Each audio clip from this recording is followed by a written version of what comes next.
Hello and welcome to the show. This is Andy Shed Live for Sunday the 15th of September 2024, and this is series 16, episode number 8. Hello there everyone and welcome aboard. It's 7 o'clock. It must be time for another Andy Shed Live for this week. How are you all doing? So you've got quite a few people over there in the chat already. If you want to join us in the chat, remember you can. If you're watching either on Facebook or on YouTube, the chat there actually comes up in this chat that you can see here. If you're on Odyssey, the Odyssey chat doesn't come up in here. So if you want to watch on Odyssey, which is probably the best way to watch, actually nip over to YouTube and open the pop-out chat on YouTube, then close the main window down but keep the pop-out chat window open, and then you will be able to take part in the chat but watch on Odyssey, which is better because it don't have adverts on it. So yeah, welcome aboard. What is everybody in the old chat there saying? Keith says, hi everyone, opens on time tonight. I have to leave by 8 o'clock. Oh crikey. Dominic said, I found out the Marantz CP430 was featured in the TV show Better Call Saul. Never saw that.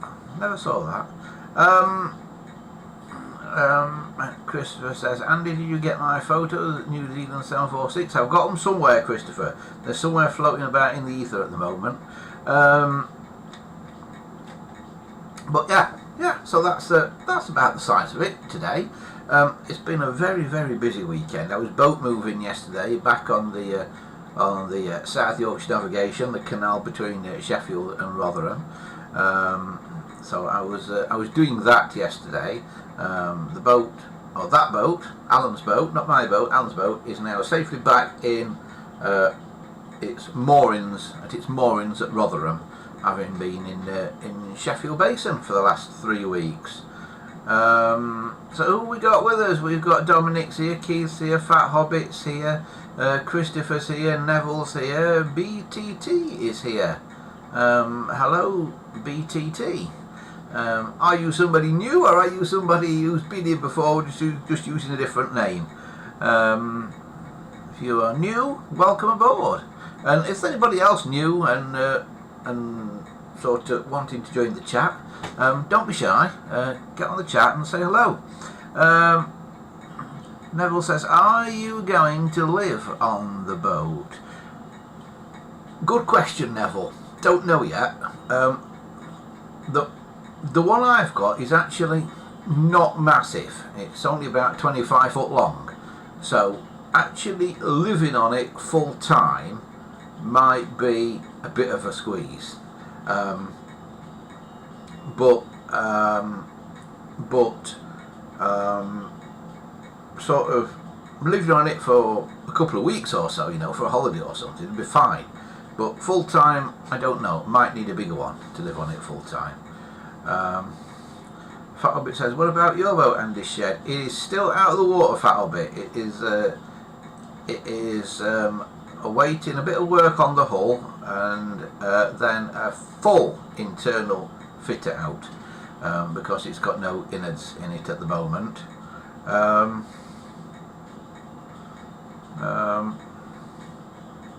Oh, BTT is Bills. He said, I just changed my name to my initials, Andy. I thought you were somebody new there, Bills. Yeah, I was trying to work out what BTT stood for. I thought, British Telecommunications something or other.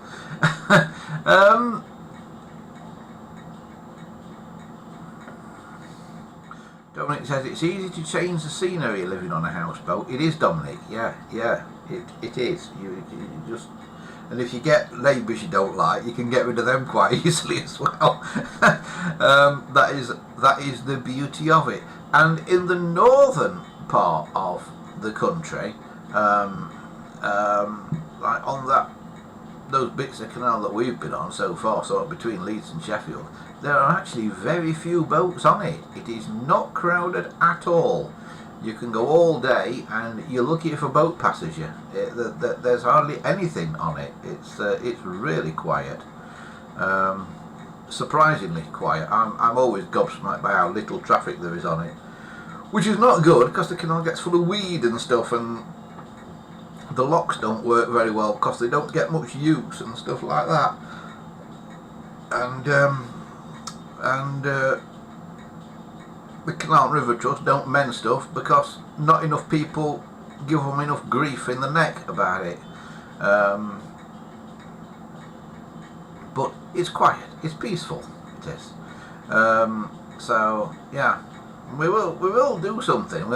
I think there could be, you know, the Escape the Shed where you walk down the abandoned railway tracks. I think there could be an Escape the Shed walking down the side of the canal at some point in the not too distant future.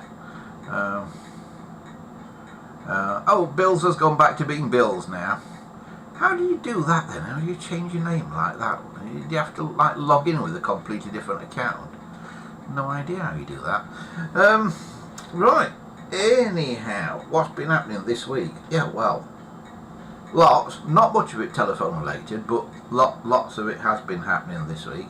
One thing that's happened though that is telephone related is this. Now, do you remember this? That had got a chunk out of it, sort of here-ish, and we repaired it with ABS putty last week. You know, I used acetone to turn a bit of ABS plastic into like a putty to melt it, and we repaired this bit of Bakelite because I couldn't find anything ABS that I'd got that needed repairing. Otherwise I would have repaired something ABS. But this is what we did last week. It was grey. What I've done is I've actually stained it black with a bit of fountain pen ink to see if that would blend in. I thought paint wouldn't blend in, but I thought stain it with fountain pen ink, that might blend in. And it's not done too bad. You can still see it, you know. But yeah, it's reasonable, isn't it? I mean, you could rub it down a little bit more than I have. I only did it fairly quickly. But you can see it had a big chunk out of it, and when it's now not got a chunk out of it anymore. So that's what the ABS slurry can do. And I think if I was actually going to use this for anything, I think I'd be tempted to paint the whole cap. You know, so it really blended in, which I might yet do. I might yet actually do that. So you can see how it goes.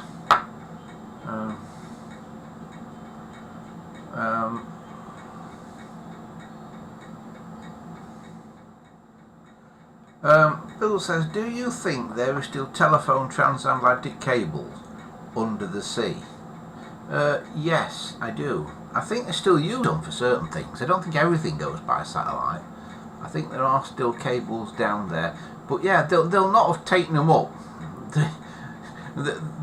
It would have cost more to take them up than anything. So they'll just have cut them off at the end, sort of thing. There is a place, isn't there? Is it in Devon or Cornwall or somewhere where the cables go out? No, it can't be in Devon or Cornwall. They're on the wrong coast. Well, I suppose it can be. Where's the place where the cables go out off the beach? And there's a little shack on the beach which was the actual place where the cables terminate. And now it's a little museum. This little shack on the beach. Where is it that? Where is that place?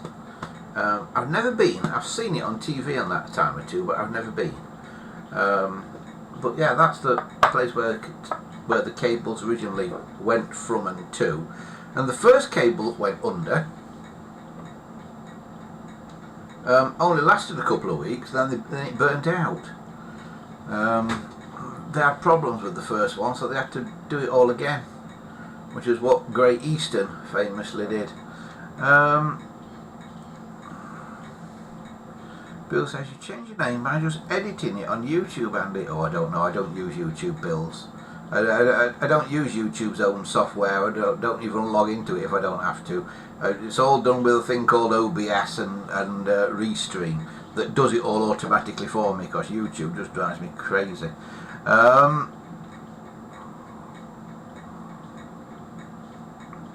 Bill says it's Scotland, I think. The GPO started their side. Where's this got it, I think? What is it? Porthurno. Yeah, I think that could be it, Wesley. I think that could be it. No idea where it is though.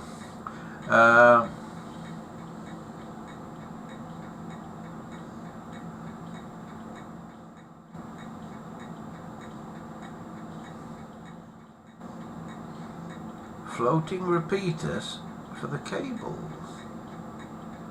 Did they have floating repeaters for the cables? I thought the cables just went straight under all the way. Thought that was the problem. They kept shoving more power down them and burnt them out. Yeah, it's amazing how the technology's moved on. When you think about how technology has moved on, when you think that 150 years ago, the new invention was electricity. 150 years ago, nobody had it in their houses. Man could not fly. There was no such thing as television. 150 years ago, I don't think there was any such thing as radio even. And in 150 years, which is like 1.5 lifetimes sort of thing, maybe 2 lifetimes, look where we are now. How has mankind suddenly gone all those hundreds of thousands, millions of years, and then suddenly had all these advances in the last like 150, 200 years or so? How has that happened all of a sudden? I'm with the people that say it was alien intervention, because how else would all that suddenly have happened after all those years? So yeah, strange.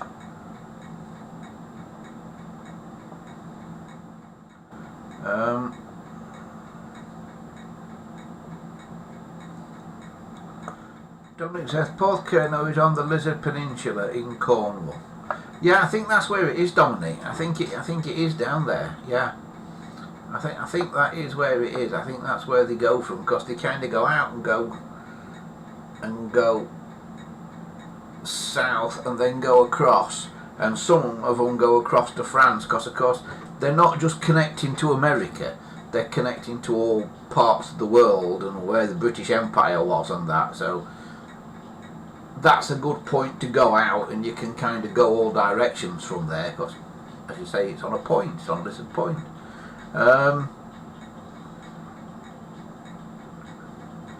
Yeah. Cornwall.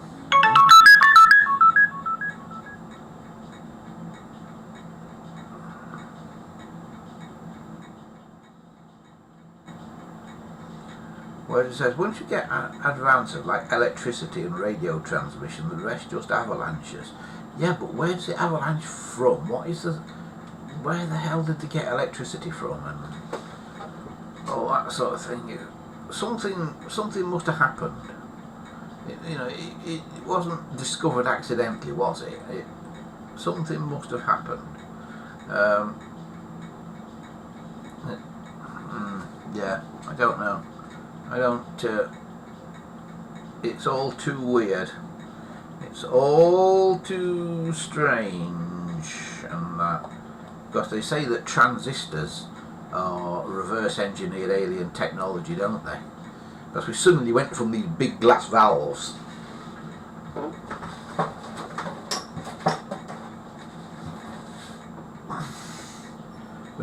from having these.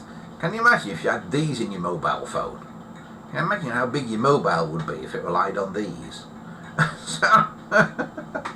And then we suddenly went to these tiny little transistors, from that to that tiny little tin can thing overnight. How the hell did that happen? So,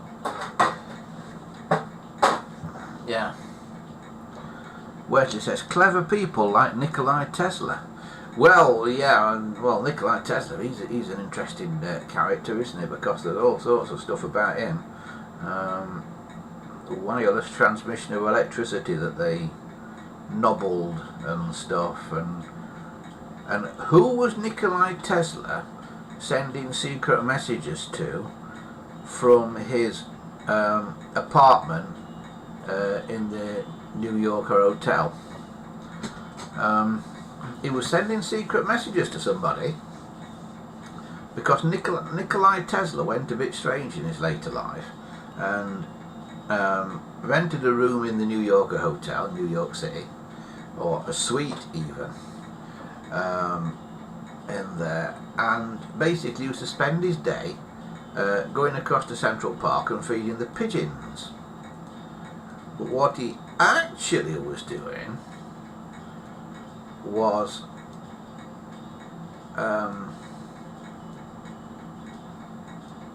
getting pigeons, taking them back to his hotel room, taking messages to their legs and releasing them. That quite how homing pigeons were in the park and not in their home loft, I don't know, but that's what they say he was doing. And he had lots of boxes, he had lots of like steamer trunks with all his paperwork and stuff in. And there were something like 70 boxes, 70 of these steamer trunks that he had with all his life's work in. And only about 30 of them are accounted for. Where are the others? Yeah, and the museum that holds some of them won't let anybody look at them. So yeah, what is going on there? Something really, really weird. Look for the Discovery show, the Tesla Files. I think it's called the Tesla Files. That was made a few years ago. It's quite interesting, all about Nikolai Tesla. And yeah.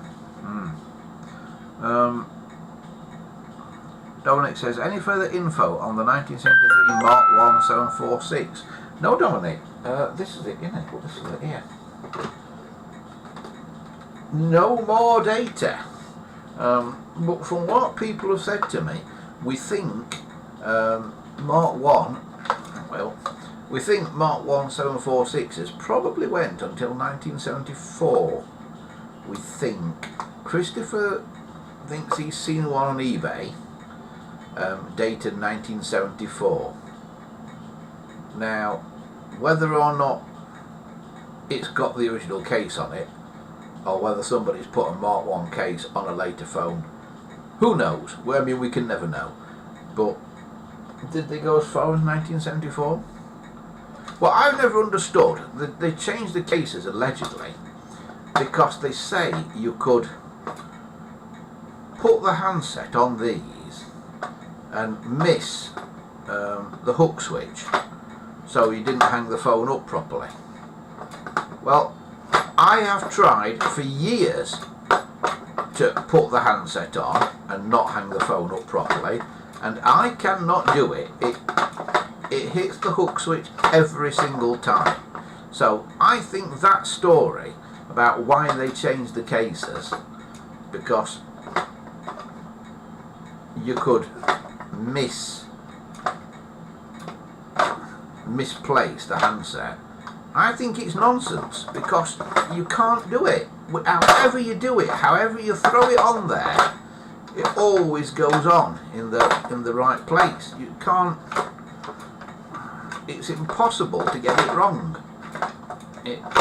So those people that say, oh, they changed it because the handset didn't see it properly, I think that's one of these internet rumours that somehow got round. I don't think that's the reason for it at all. But what is the reason for it? I don't know. So, what do you think about it? But I honestly do not know why they changed the case. I honestly do not know.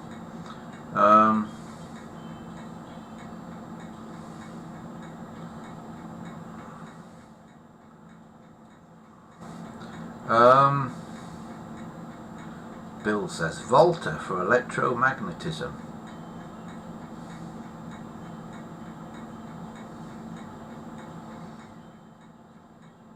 Dominic says maybe it's from the handset being pushed from the back. How do you mean, Dominic? Do you mean do that?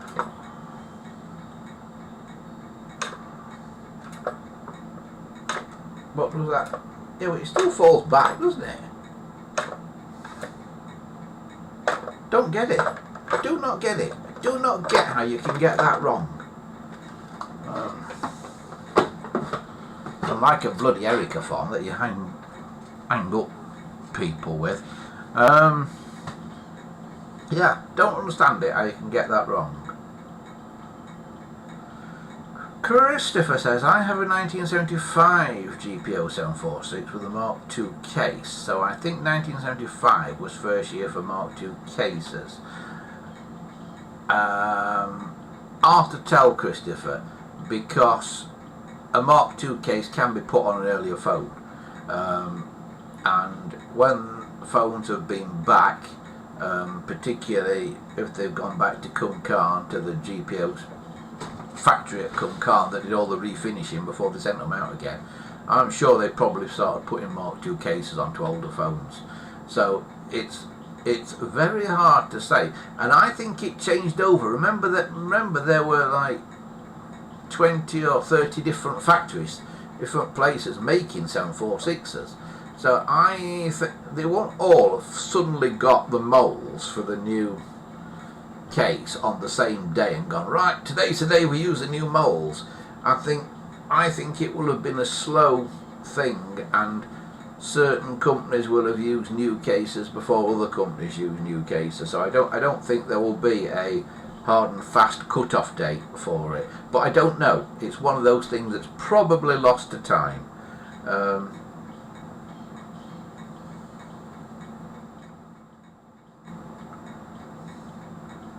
Dominic said, if there's stuff on the desk nearby and the phone was knocked back, it could push it off the hook switch. Well, if it's a cluttered desk you want to see, there is no desk in the world more cluttered than mine.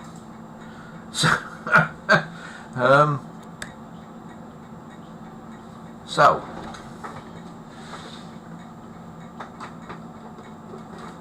let's try it. Here we are.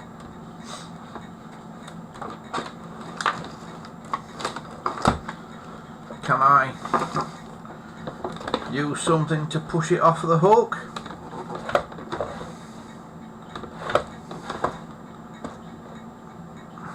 I sort of can, but having said that,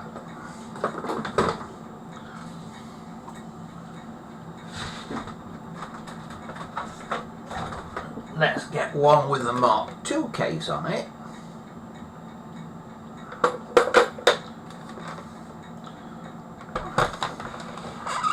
Can we push that off the hook?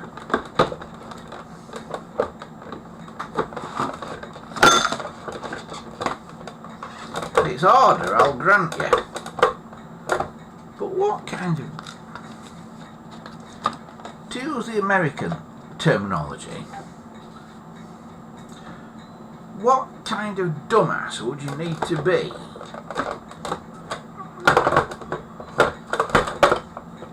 see, the stupid thing is the Mark II case you can do it with, almost. Oh.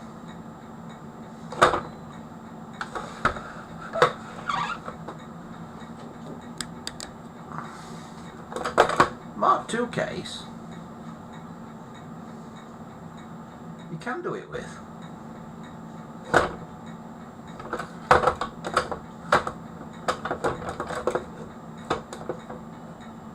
Most certainly can get it wrong with a Mark II case. But let's prove the point. With the Mark 1 case, you can't do that, it's impossible. So actually,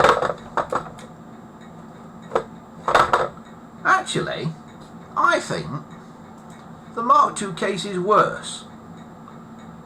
But feel free to do this experiment yourselves. If you've got a Mark 1 and a Mark II 746, do the experiment yourselves and let me know what you think. Because I'm intrigued. I think it's a rumour that started in the early days of the internet, this thing about it being because the cases were different. I think it's more likely, the reason is much more likely to be that there was people at these telephone companies who made all these cases and they thought, oh, well, we can make some more money by saying these cases aren't very good and slightly redesigning them, and then we can throw all these cases away and get some new cases, and GP will pay us again for them. So I think there might have been some of that going on. But yeah, it's just bonkers. It's just absolute and total bonkers. The thing that we've been told for all these years doesn't stack up. But then, for years on years, I was told that 746s with alphanumeric bezels didn't exist. And I was told this from somebody fairly high up, who was fairly high up in the GPO and that at the time. And it was just plain wrong. Because we now know they did exist. We've seen evidence of them at the time. And we've found some of them. Yeah, it was just plain wrong. But I mean, it wasn't maliciously wrong. He wasn't trying to mislead us, I don't think. He just remembered it wrong. And that's the problem with stuff in history. Unless it was written down at the time, you know, the mind plays tricks years and years later, and you can swear blind you did something or knew something or that, and actually it wasn't that way at all. Yeah, so the mind plays tricks on us, doesn't it? The mind plays tricks.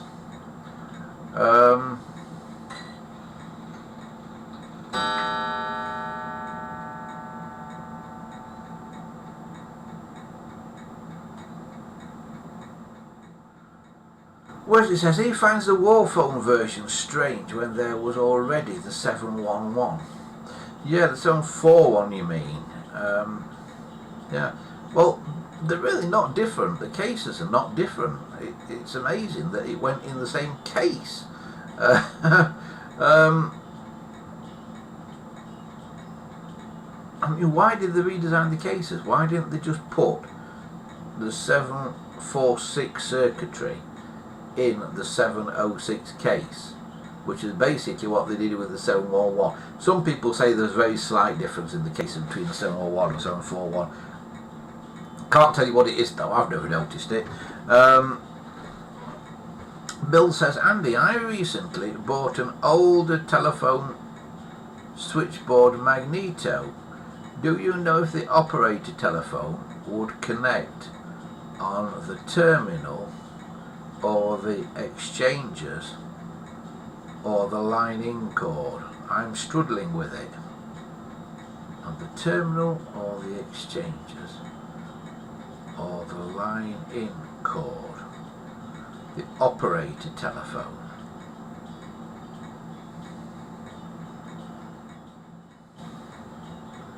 Well, the operator telephone is normally built into the switchboard. So there isn't actually an instrument that is the operator phone, necessarily. It's normally the switchboard. Has the switchboard got its own sort of headset and possibly a dial actually on the switchboard? Because if it has, the operator telephone is built into the switchboard.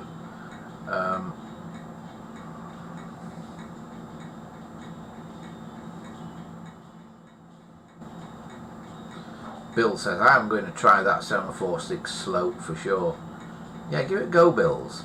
I tell you, the Mark II is worse, definitely.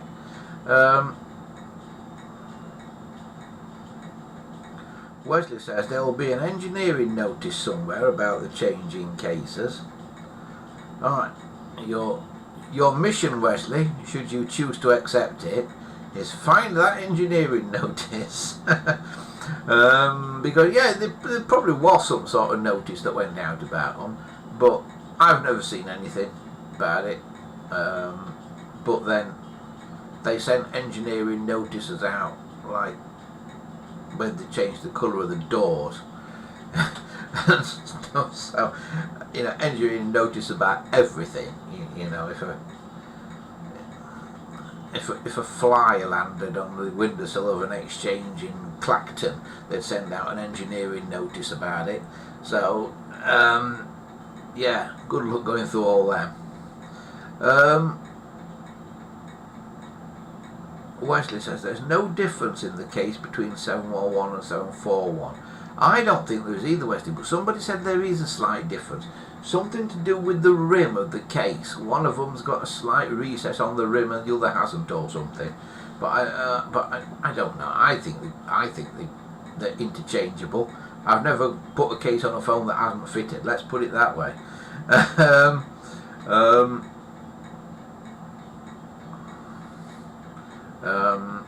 Yeah, I've got no idea. I've got absolutely no idea about it. But yeah, so much stuff's been lost to history, and it's basically because we haven't got any proper telephone museums really in this country.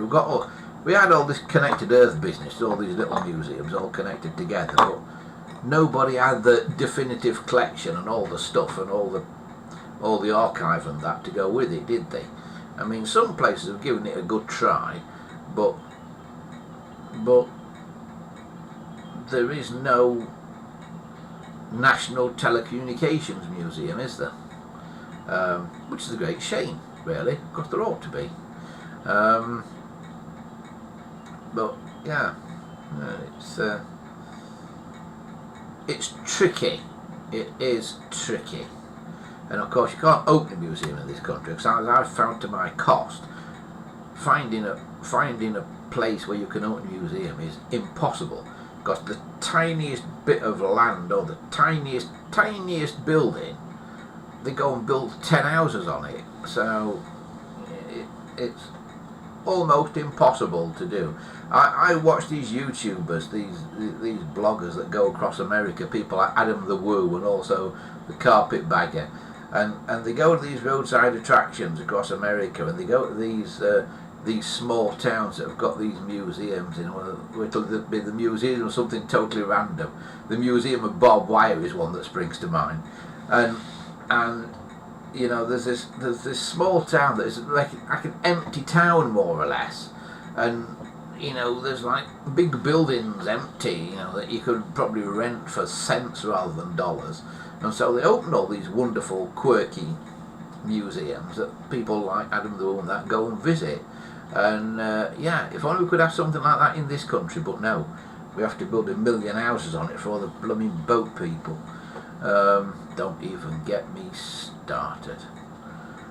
Now I'll show you how to stop people crossing the channel. Give me a bloody submarine.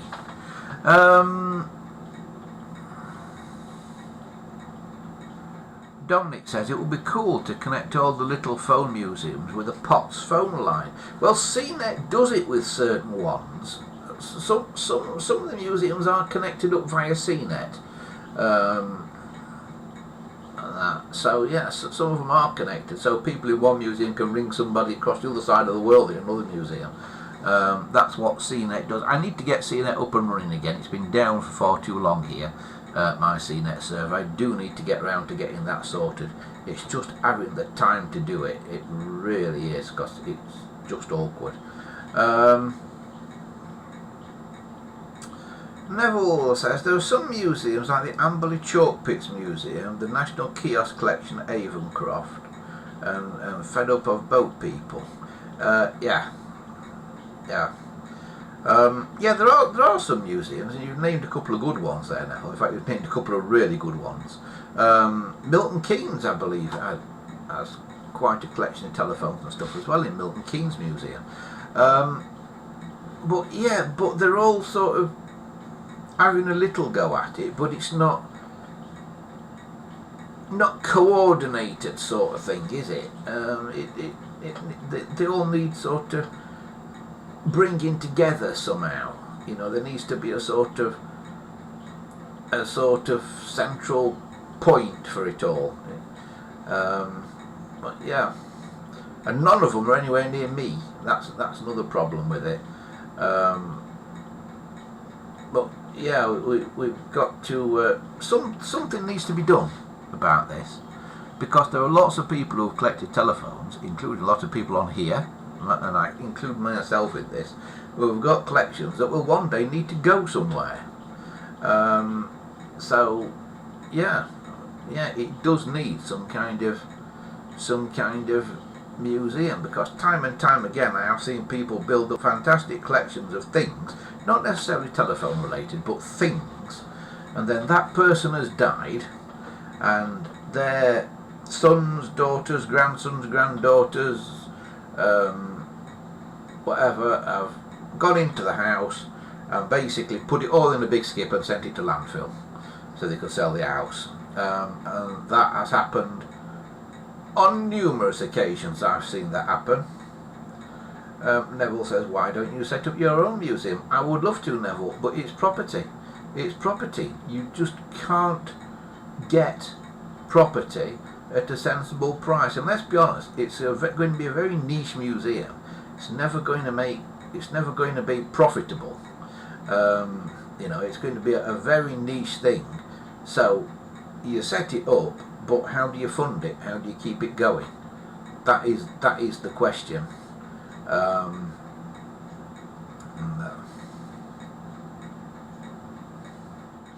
Noel says you could also have a live working workshop. Yes. The only person who's done anything very similar is a guy on YouTube, Look Mum No Computer, who is down in Kent, and he's done something similar, and he has actually got a telephone exchange. He does all kinds of electromechanical devices and that. He does a lot with sound, you know, with old synthesizers and things like that. But he has got a working telephone exchange and that in there, Australia exchange. And I'd quite like to go down and see him, but it's a massive trip for me to go down there to see him. But I would quite like to go down and see what he's done and how he's done it, sort of thing. But yeah, it's Look Mum No Computer, and it used to be called the Museum of Everything Else, but now it's called This Museum Is Not Obsolete. I think the original title was better, the Museum of Everything Else. I think that was a good title, that. But yeah.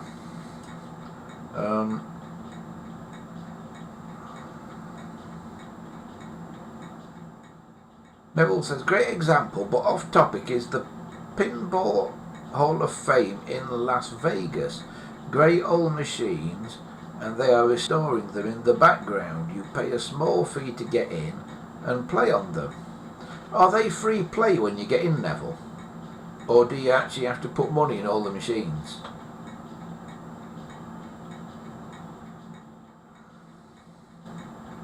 Dominic says, did you hear about the bloke on the repair shop? Do you mean the court case thing involving J Blades, Dominic? Yeah, I heard about that yesterday. I think it's a scam so they can take the repair shop off.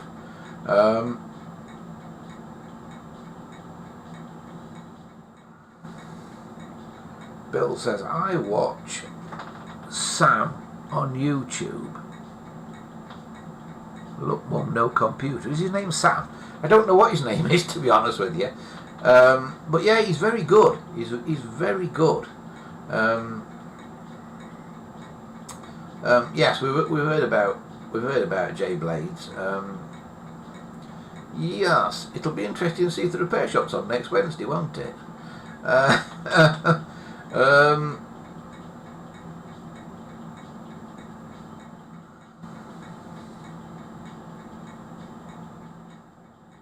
Chris said, Andy, GPO did use Mark II cases on 746 in 1974. I've just seen on eBay. Yes, Christopher, but how do you know that 1974 746 that you're looking at on eBay hasn't had a replacement case put on it. That's the thing. You don't know, you can't use a current example that you have in front of you, because it can have changed. You know, it can have had a different case put on it easily, as you know. So you can't definitively say this was with. The only way you can say definitively this is what they did then is if you know for certain that a phone was delivered in 1974, put on a windowsill in somebody's house. That person's never moved out, they're still alive, and they've still got the phone that they had in 1974.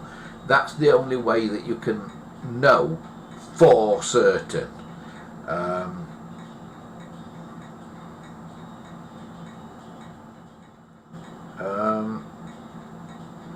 Bill says, Andy, it's further for Christopher. Yeah, everything's further for Christopher Bills.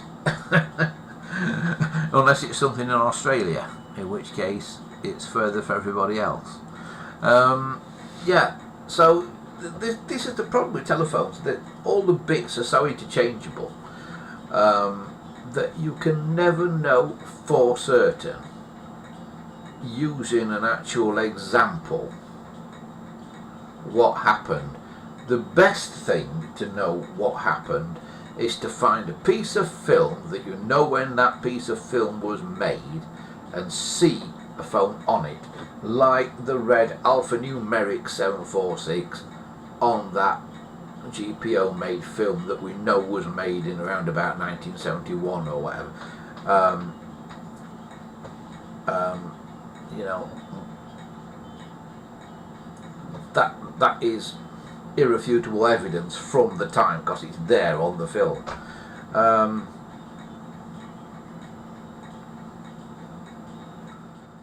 Neville says, a few years since I went to the Pinball Museum, but I think it was a nominal amount, a few cents to play, but you didn't win any money, you just won a free go. I don't think you ever do win money on pinball machines, do you? I don't think. You just get another ball, don't you? I reckon. So, I don't think I've ever played a proper pinball machine. A proper full-size pinball machine. I don't think I've ever had a go on one. There aren't many about now. Big Clive's got one, hasn't he? Big Clive on YouTube. He's got one. In fact, I think he's got more than one.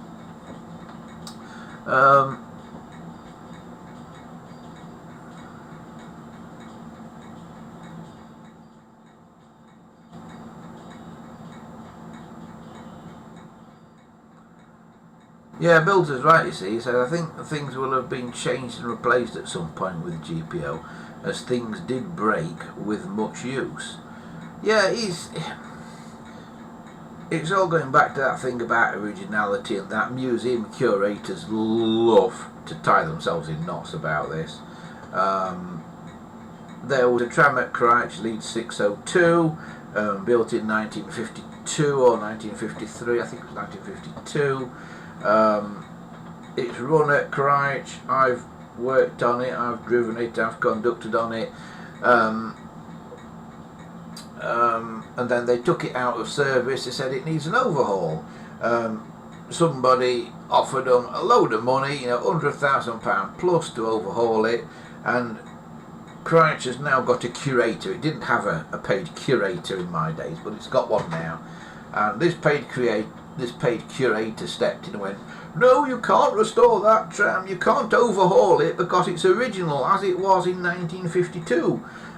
So you can't destroy its originality by putting new panels on it and things. What this woman obviously hasn't seen is the film from 1977 where it had got all holes cut in its panels to stick light bulbs through for the Queen's Silver Jubilee. And it was half repanelled at the time. She's obviously not seen that. I mean, she only works there. How's she supposed to know? And so they turned down the money. So Lead 602 will never run again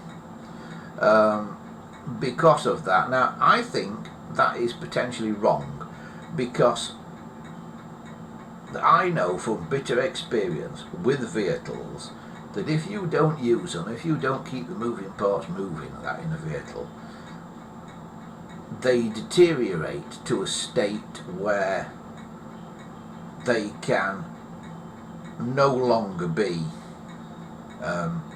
kept. Things, if you put a piece of aluminium next to a piece of steel and just leave it, eventually you just have a pile of white powder on the floor through electrolysis. And that was happening with a Tramet Crouch LCC number 1 Bluebird, which sat in the museum for many years. They said, "Oh, it's very original. This, we don't want to mess with this. We're just just going to keep it as is."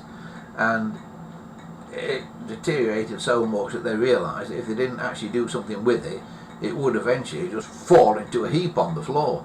And they've just undertaken about 5 or 6 years worth of restoration on it, and it's about to go into service now. So Dominic, who's going to volunteer at Christ this Friday, you'll be seeing it, Dominic, no doubt. But yeah, I mean, and the same will happen to Lead 602. They will have to restore it eventually, because otherwise it will just deteriorate and deteriorate and deteriorate. Things do not last forever when they are in contact with the air. And the air at Crouch isn't particularly friendly because it's cold and it's damp and there's a lot of dust in the air, and it's just generally not great conditions for keeping old stuff in. And they've tried all sorts over the years to kind of insulate the depots and make them airtight and all sorts of things, and none of it has ever worked particularly well, because it's alright, take all the air out of a tram depot, make like a time capsule, take all the air out of the depot so air can't get in and damage things, and damp can't get in and damage things, but also people can't get in then to have a look at them, can they either? So I didn't think that one through terribly well. Wesley says, "I was there when Bluebird K7 was recovered. Saw it the other month." That's you're meaning the car stroke boat, aren't you, Wesley, not the tram? Because the tram they've just done at Crouch is also called Bluebird, but you're meaning the... Well, it was a boat when Donald Campbell flipped it, wasn't it? But it was rebuilt out of Bluebird the car, wasn't it? Bluebird the car was rebuilt into the boat, I believe. But yeah, that's amazing. You see, there that was at the bottom of was it Windermere for years and years and years and years.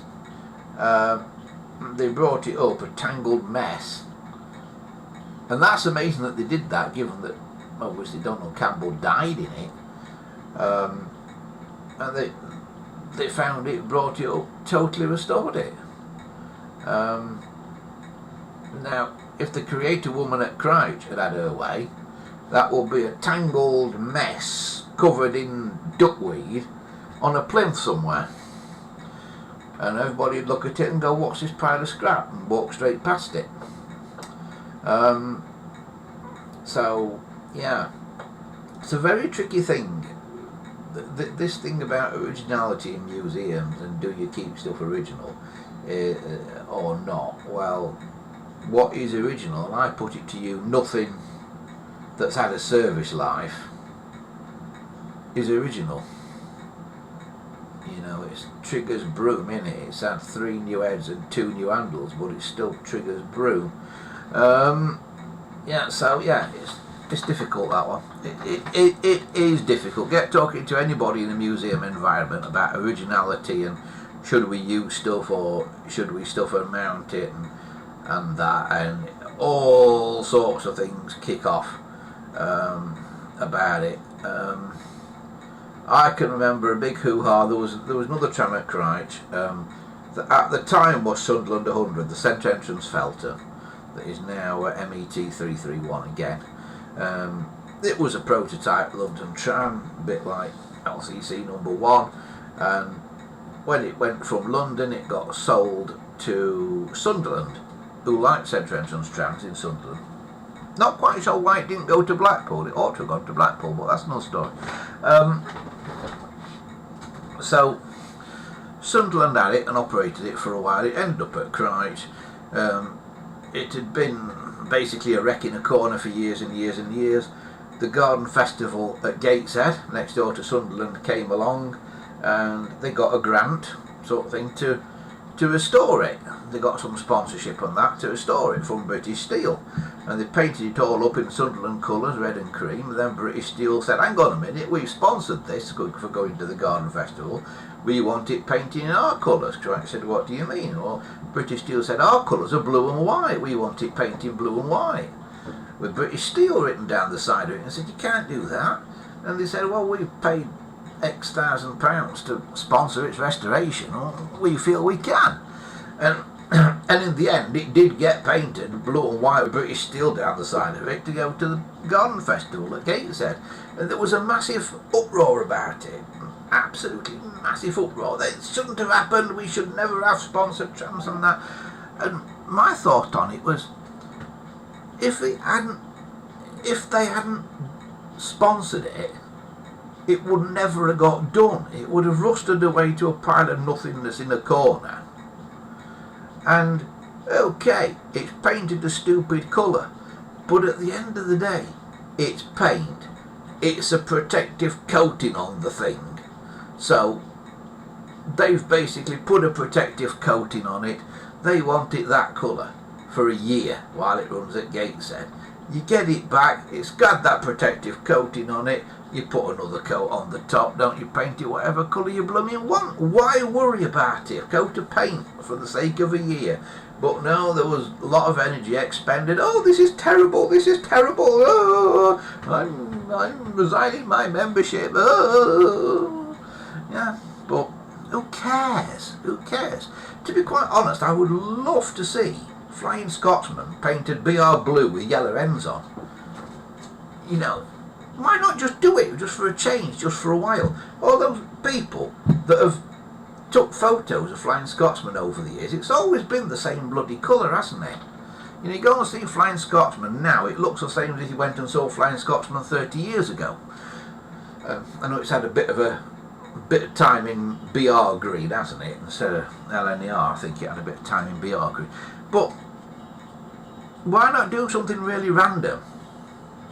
That there was one loco somewhere where they kind of did it, wasn't there? I wanted to say City of Truro. Dominic will know all about this. It was a Great Western loco that was going to be overhauled at one of these museums. Is it Severn Valley or something like that? And they painted it BR black, unlined, you know, sort of freight black. Just painted it black, and took a photo and sent it off to the railway magazine saying that we've repainted the loco. And all these grices on these rivet counters, it's sacrilege, it should be Great Western green. What have you done? What have you done? We'll have to come and have a look and see what you've done. And of course it was going for an overhaul, and when the overhaul, as Steve mentioned, they take absolutely everything apart. All they'd actually done, they painted one side of it and then took the entire bloody thing apart, so there was like nothing left of it. You know, it was all kit of component parts. It essentially vanished, you know, into parts bins for a while until they reassembled it. And so all these people who thought it was sacrilege that this engine was painted black, they all paid the tenner to get into this railway to go and see this horror that had happened, and of course they couldn't find it because it were all in bits.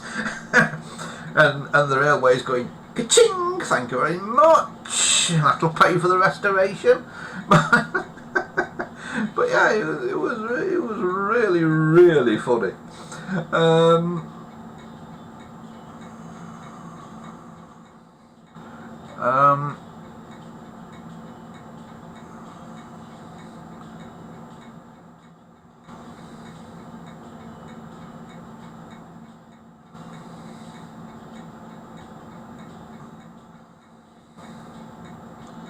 Oh, I've got it wrong. What was put in the boat and what was put in the car? That I don't know, to be quite honest with you.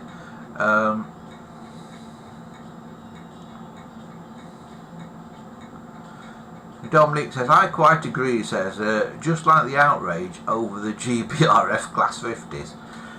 Oh right, we've got GBRF Class 50s, have we? I've missed that. Yeah. Dominic says, City of Truro got lined BR black livery as an April Fool's prank. That was it, Dominic. That was it. They lined it, did they? I didn't think they'd even bothered lining it. But yeah, but they only did one line of it. And then they took it apart for like a 10-year boiler overhaul or whatever it is they do. You know, when they take the boiler and everything off. Yeah, really, really, really funny.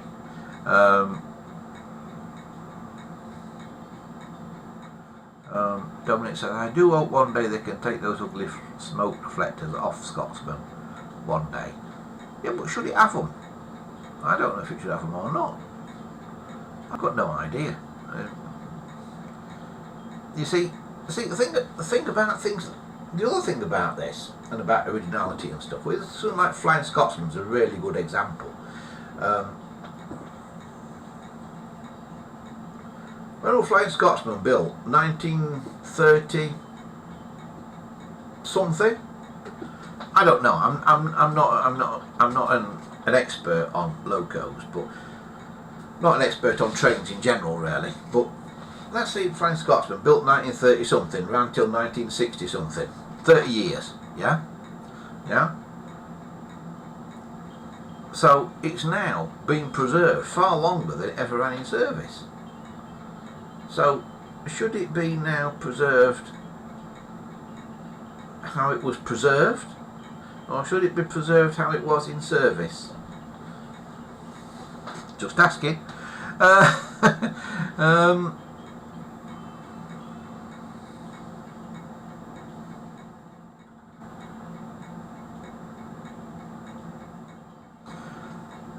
Chris says, I've just looked on the British Telephone website. It says Mark 1746 has /1 next to the date on their base and mark. Yeah, that Mark 1 is to do with what the base is made out of, though. Whether it's metal or plastic, I think.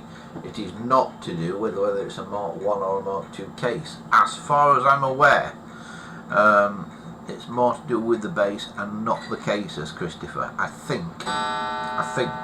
As always, I will stand to be corrected on it. Cracking. Clock's working. It's 8 o'clock.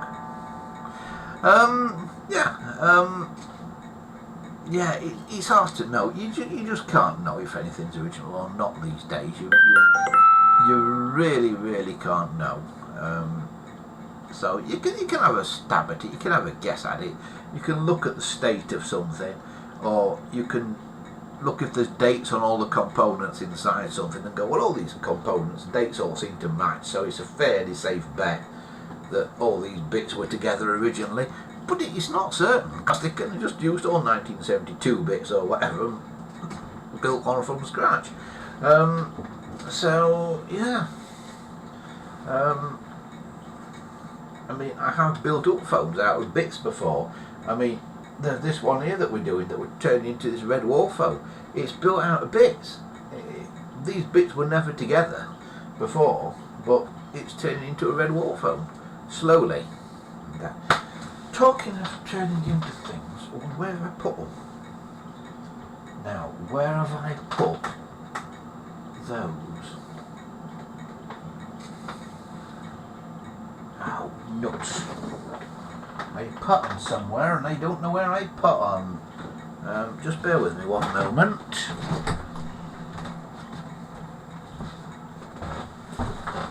Good boy, Phil. Good boy. Good lad. Oh, you're a good dog you are, aren't you? You're a good dog you are. Good boy. Good boy. I'm back. I'm back. I have returned a while ago, a few months ago, not many months ago, a few months ago, early this year. I bought a box of bits. I often buy boxes of bits of things if there's an interesting looking item in them, and this box was particularly good. It had got some particularly interesting things in it that I didn't see from the eBay listing, and some of the things it had got in it were these. Mother-in-law listening devices. Now I'd previously got one of these. I think I'd got a grey one before that's hanging around somewhere, but in this box of bits I found a black one, and I found an ivory one.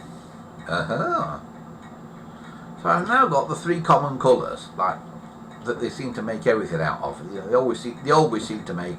But if they make a variant of something that's not in all the colours that they do actually produce always seem to be ivory, black and grey.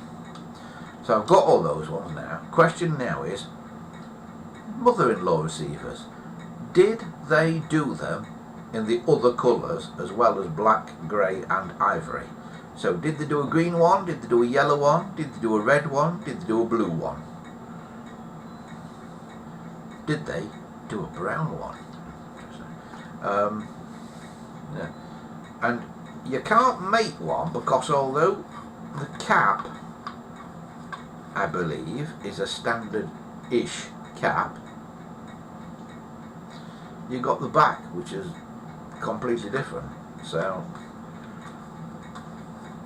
but yeah, I mean, what was going on there? I mean, they're a fantastically engineered thing. Mad as toast they are, but really quite clever. You know how they're engineered. I think if we take them apart, they're a bit hard to put back together sometimes.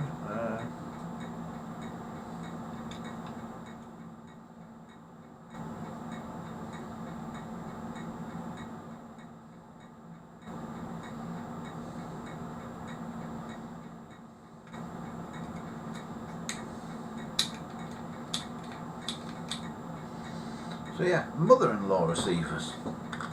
Did they do them in other colours? Wesley says, yes they did. I've got a topaz and a red one. Black one looks like it's off a 300, says Wesley. No, I think the 300 series ones were different, Wesley. I believe I've got one off a 300 series, and they were different. For a start, they didn't have the switch inside it. You see, that hooks onto a little hook thing, and there is actually a switch inside because that pulls out a bit, and the weight of it operates this switch to turn it off. You see, when you take it off the hook, that thing goes down and in, and that makes the circuit. So yeah, so they did them in other colours, did they? So I've got to find the rest of them as well now. Thanks for that. Drat, I thought I'd got the set. So yeah. So yeah, mother-in-law receivers. Really common on French phones. Nearly every French phone seems to have come with one of these as standard. It says something about mother-in-laws in France, I think. But in Britain, really rare, and what is even rarer than this is a little metal bracket that they hang on. If anybody knows where I can get a little metal bracket that they hang on, please do let me know. Or if anybody's got one that I can even borrow to like measure and make one, or even just send me some photos of one next to a ruler or something, it'd be brilliant. As Wesley has just put in the chat, it's the brackets that are hard to find. Yes, Wesley, it is. So, but I wonder if I could make a plastic bracket by 3D printing a bracket, just for now, and then sure they're only a folded up piece of stainless steel or something, the metal ones. sure we could make one.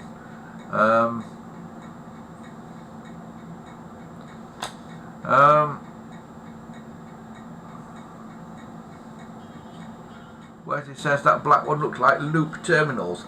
They are looped, Wesley.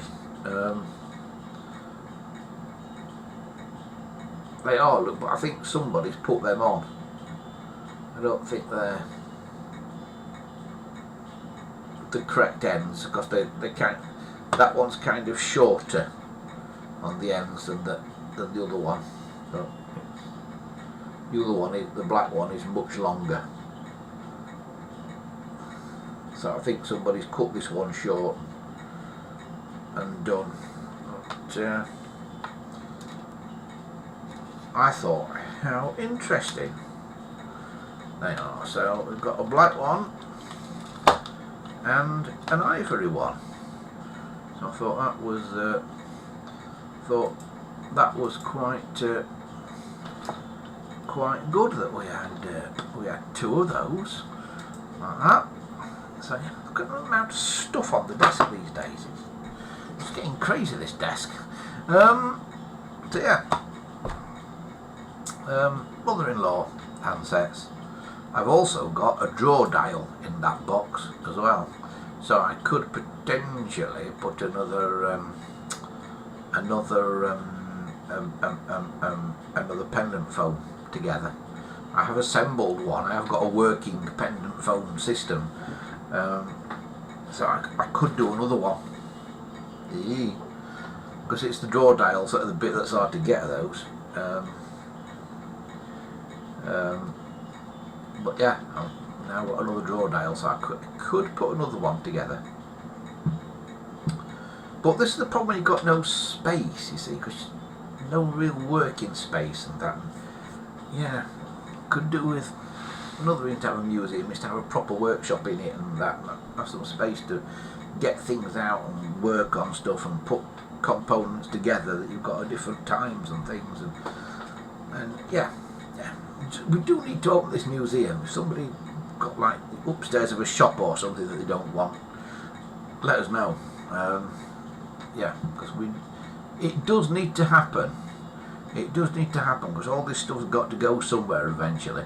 Because it's not just telephones. I don't know about you guys, but with me, it's telephones, it's vintage sewing machines, it's old professional videotape machines, like Sony U-matic machines and Betacam SP machines and stuff like that.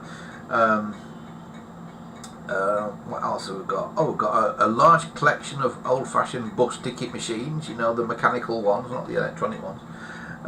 Got a large collection of them.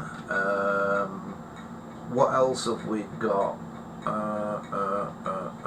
Stylophones. Got nearly every stylophone that was ever made, and there were quite a few. Yeah, lots of things. And then clocks, of course, like this clock up here, you know, mantle clocks. We're still rescuing mantle clocks out of car boot sales and antique centres and places like that. All the time rescuing mantle clocks. So yeah, there's loads and loads of stuff.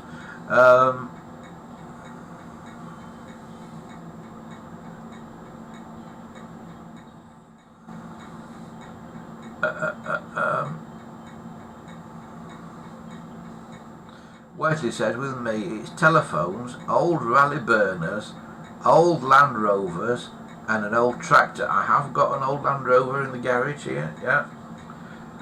Jody the Land Rover lives in the garage.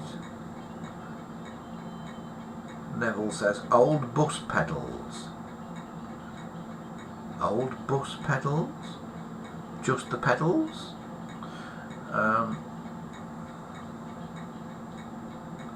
And an old fast Ford. Is that like a dragster or something? Ford Pop dragster or something like that. Supposed to do Land Rovers, Wesley. With a name like Wesley Pegden, you're supposed to mainly do Land Rovers.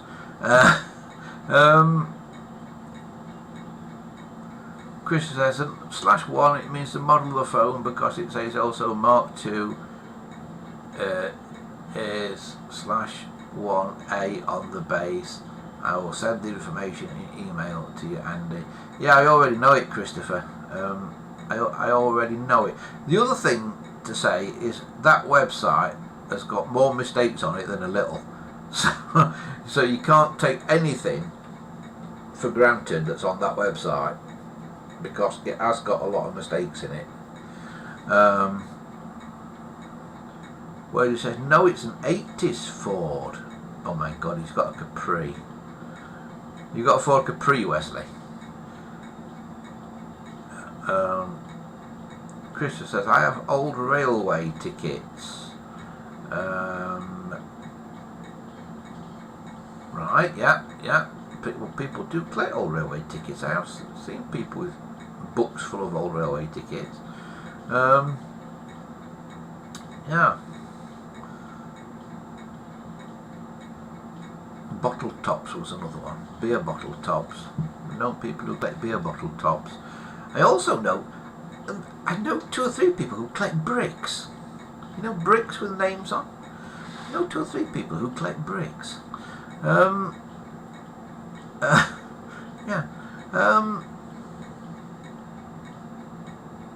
Whereas he said, no, it's a Sierra with a big wing on the back. Crikey, a Ford Sierra. How have you managed to stop one of them deteriorating into a pile of red rust? Ford Sierras are really weird because you used to go out and every second car you saw on the road was a Ford Sierra. You know, you went out and within 5 minutes of going out the door, you'd have seen a Ford Sierra. And all of a sudden, overnight, they all just vanished. Like overnight. It's like they all dematerialised or something. I've not seen a Ford Sierra for years and years and years. Where she says, oh, and I've got a few old local milk bottles. I've got a local milk bottle.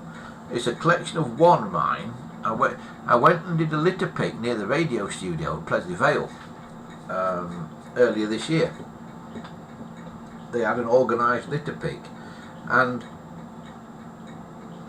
just on the ground next to the road was a milk bottle. And I picked up this milk bottle, and then I realised it was the old-fashioned shaped milk bottle, you know, before they changed it. And I thought, this is a really old milk bottle. So I brought it home with me and cleaned it out, you know. And then I looked into the name on it, and it was a dairy that hasn't been in use since about 1970 or something, this dairy. And it was just, in 2024, it was just like laid in the grass if it had been dropped there yesterday. So how on earth it got there, I do not know. Neville says, old VWs. Oh, he collects Beetles and things. I had a Beetle once, Neville. If it went over 50 miles an hour and you stopped it, you couldn't start it again for about 3 hours. Then after about 3 hours you could start it again. And you could travel anywhere as far as you liked at 49.9 miles an hour. And it would stop and start as many times as you'd like. But the moment you went over 50 miles an hour, next time you stopped it, you couldn't start it again. Very strange.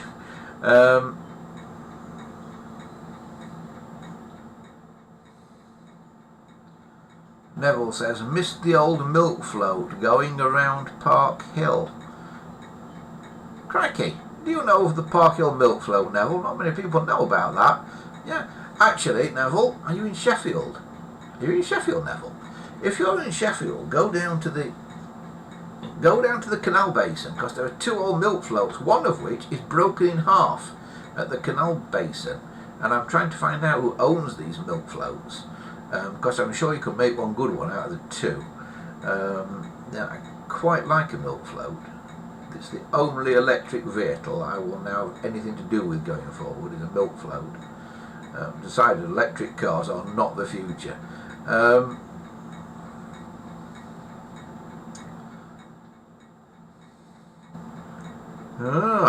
know it's got the old VW camper.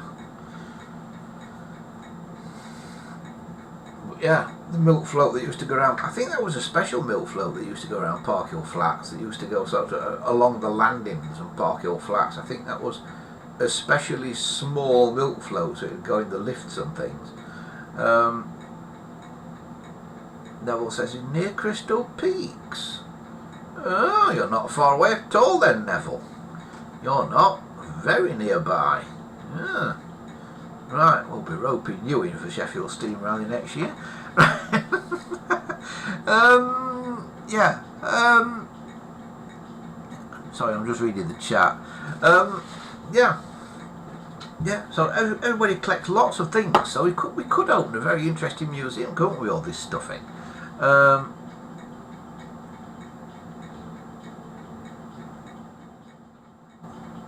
Chris says, all my old railway tickets are unused ones, and I have old railway carriage parts too, what, like seats and things. Yeah. Hillman Imp, says Arthur. Arthur's arrived. Hello, Arthur. Says Hillman Imp. Yeah, see, that's another one, Arthur. There used to be loads of Hillman Imps around, and they all vanished overnight as well. Yeah. A really good car, the Hillman Imp. They used to win like the World Rally Championship every time and that, didn't they? You know, really, really, there's something to be said for putting the engine in the back of a car.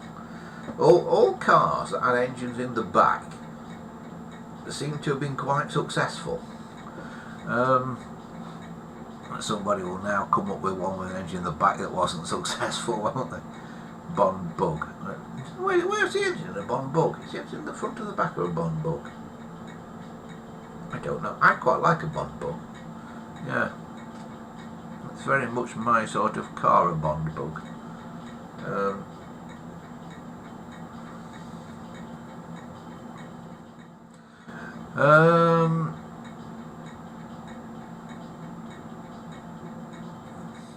Yeah, so what have we got then?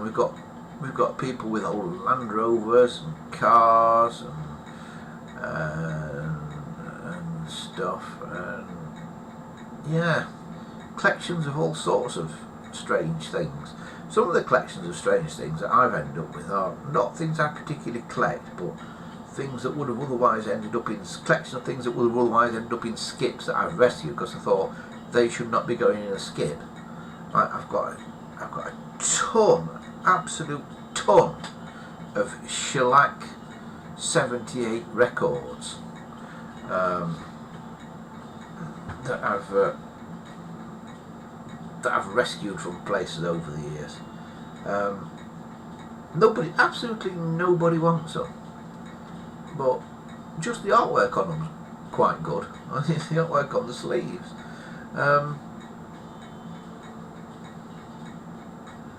Christopher says the carriage bits has got a door locks and letter class identification plates. Cool. Yeah. Interesting. Yeah, so we do need to open this museum. We just need a site for it. We just need a place to put it and that. We need to find somebody with some room somewhere. Who is amenable to having a museum on their premises. Yeah, but it does need to happen because all this stuff's got to go somewhere eventually, hasn't it? It's all got to go somewhere, and I mean, I've got to go and have a trip. I've been saying this for a couple of months now. I have got to go and have a trip to see Andrew in Wales. Again. The telephone collector in Wales who we went to see before, do you remember? And saw the video of it, and got to go and see him again because he's got some stuff that he wants rid of, that he's found and that he's wanting to get rid of. So yeah, I've got to go and have a look at that and that, and yeah. We give homes to all this stuff and that, but I've got to think what happens when something happens to me. Where's it then going to go? So So yeah, and it really did ought to be in a museum. It really did all ought to be on display and that somewhere, or at least where it can be accessed to go on display and that. I mean, YouTube's a brilliant thing for demonstrating stuff and that, but you know, it ought to be some place where people can go and actually see it.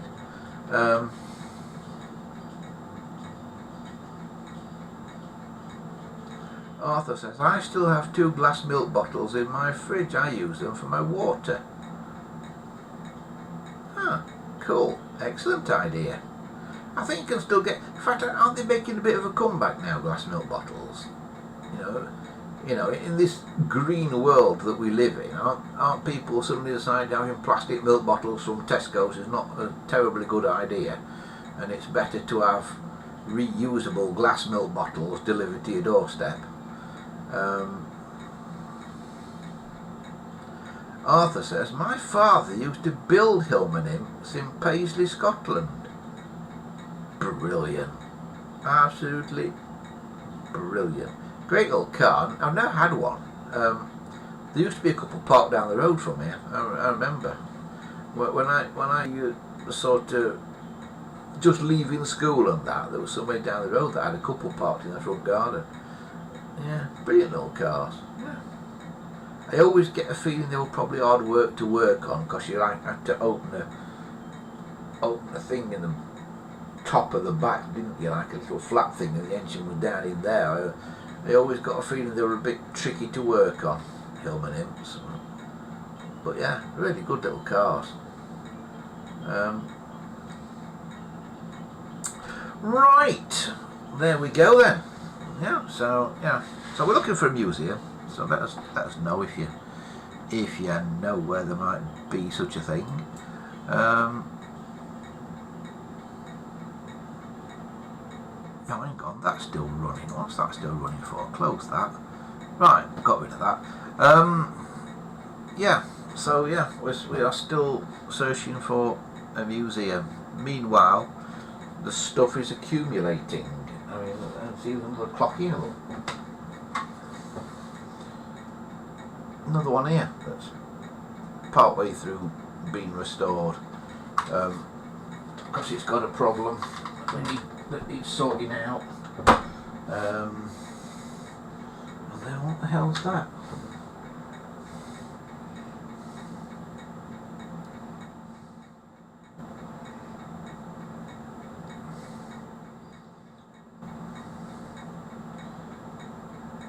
So we've got this from Western Electric.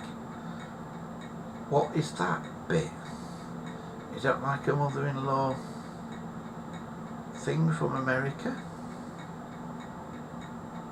Definitely says Western Electric New York on the back of it. Have a look. Hang on. Let me see if I can show you it up close. Hang on. I've got.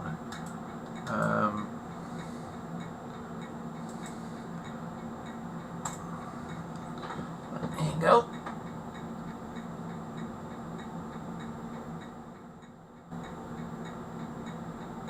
Western Electric New York, made in USA.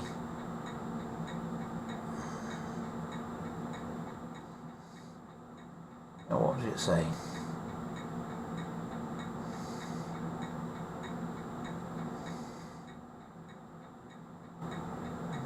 Base back approval number, weight 7 ounces. But what is it? There don't seem to be anywhere for her.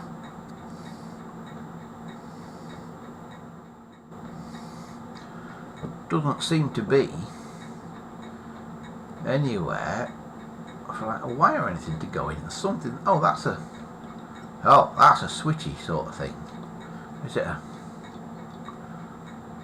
Oh, is that where a cord went in? There.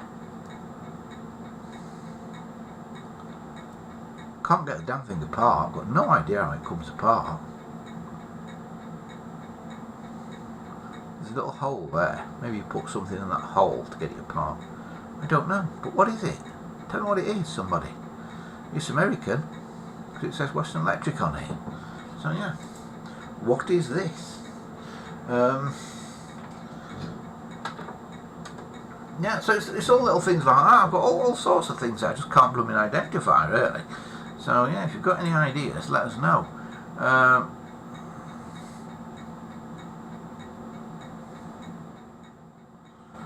Arthur says, "Need young blood, Andy. Other people will take on interest, otherwise everything will go into landfill." That's it. But it needs something setting up so it's in some sort of a museum or something, so it's not all down to one person. That is what it does.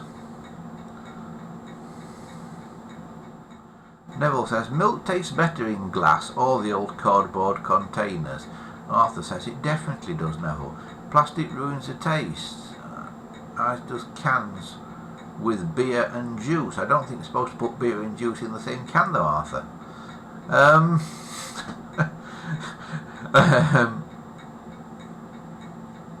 Chris said, "I sent a photo of the railway carriage parts." Okie dokie. Ping along eventually, I'm sure. So yeah. So that is about a wrap, I think, for today, folks. So we've run the gamut of stuff once again. So yeah, I am now on the lookout for more of these then, being as there are other colours available, it would seem. So yeah, I will keep me eyes peeled for one of those. I think the strange thing that I bought this week is a tongue and groove plane for putting tongue and grooves on pieces of wood for doing the boat building. It's not arrived yet, so I can't show you yet, but hopefully it will be here soon. But yeah, in the meantime, it's all clocks and things like that. Does anybody know anybody who can like mend that? Can you see the problem there? Yeah, if anybody's a good enough clock maker, restorer, to be able to fix that, let me know. Because then I can put at least one more clock back together and stop having the bits all over the desk. So yeah. Okie dokie, that is about as far as we go, I think, for today. Thanks to everybody for taking part again. It's been a very interesting one, although we've not really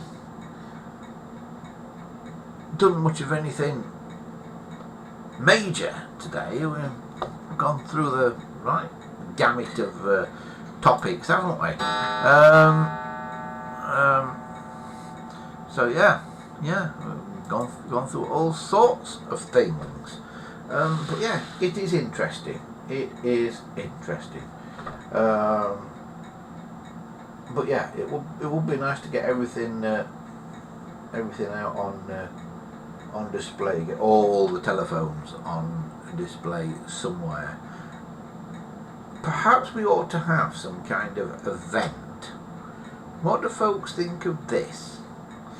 Did we ought to have like a weekend or something, where we have an event where everybody comes along and brings all their stuff, like a giant show and tell. Anybody be up for that? Let us know. Let us know. Get in touch. And remember, if you want to get in touch, the way to do it, if you don't know the email and that initially, is to go to the website and you'll find a contact us page on there, andyshed.coldpress.net, and you will find a way of contacting us on there. Or of course you can also put stuff on the forum, gpotelephones.proboards.com, which is there. Right, that is about it for tonight, everyone. Thanks for taking part once again. We will see you back here. I do believe we are here next week as well. Yeah. So yeah, we will hopefully see you back here next week, same time, same place, around about 7 o'clock, and we will see what has happened in the previous 7 days. But from me, for now, thanks for watching, and I'm now going to go and root out Christopher's photos so I can show them all to you next week. But from me, for now, have a great week ahead, and don't buy too many telephones, whatever you do. See you soon, everybody. Bye for now.